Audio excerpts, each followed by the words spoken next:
Welcome back to Cheddar, everyone. Tensions between the U.S. and China hit a new high today after the U.S. State Department ordered China to close its consulate office in Houston. Beijing has vowed retaliation, calling the move unjustified.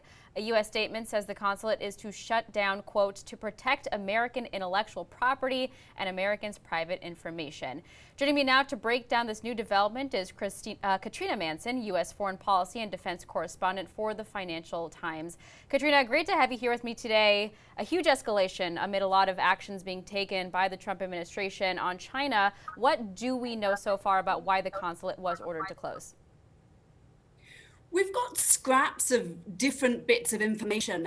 One of the things that one of the top Asia officials at State Department said was that 3 of the diplomats from the consulate in Houston actually tried to escort some Chinese passengers onto a plane, on a plane bound to China, and they didn't have correct documentation, possibly even deliberately incorrect documentation. That's one strand. We've got the Department of Justice saying, look, there was nothing specific. This is about a slow build up, a sort of drip of Chinese espionage, and we've shut down Houston. We also had an indictment that was unsealed yesterday by the DOJ.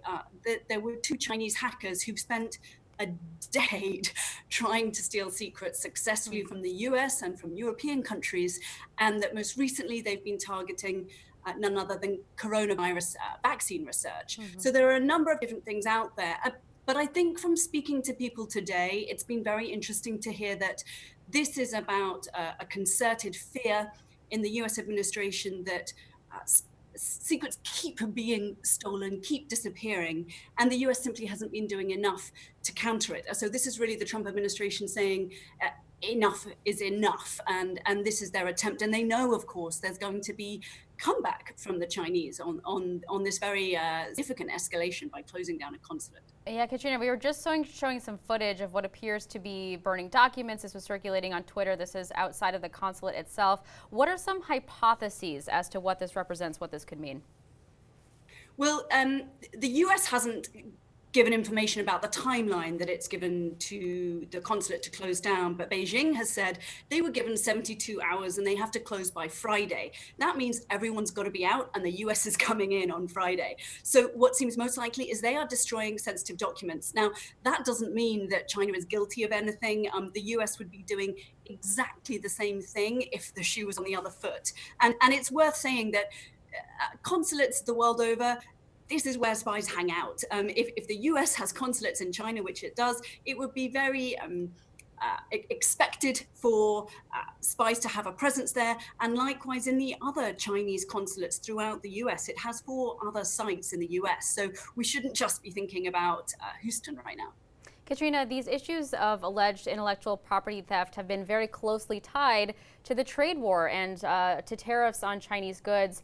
Do you think this is going to continue being a sticking point in the phase 2 negotiations of the trade deal? And what could that imply as far as retaliations from China on something like tariffs on U.S. goods? I think the trade deal is so up in the air right now. It was contingent on China buying from America. This was the great deal that was struck. And of course, with coronavirus now, China's buying capacity is very much eroded.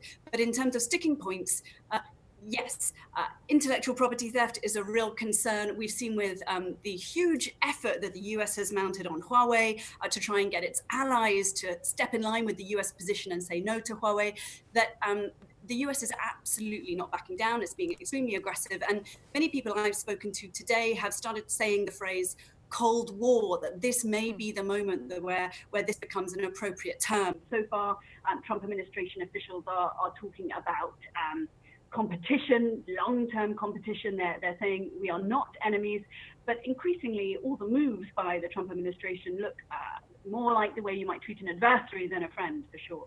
Katrina, compliance and accountability for even phase 1 of the trade deal was always a question. Do you think retaliation could also come in the form of China maybe not complying with phase 1 of the trade deal?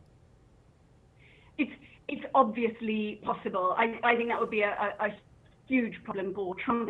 In a way, what the administration is doing is setting out how much store it sets by its increasingly robust position towards the US. And of course, this isn't just about trade. This is now about military ambitions. This is about the US siding with the determination that China doesn't have a right to islands in the South China Sea. This is happening on a number of fronts, and I think we've got to the point where we can't look at trade in isolation anymore. This is about Hong Kong. The US is bringing the Uyghurs into it and taking action on sanctions in a way that they weren't prepared to before when the trade deal was at stake. And now that that trade deal has been struck, at least at that first phase position, I think you're seeing the Trump administration being much keener to tackle all the other issues that it has a beef with when it comes to China.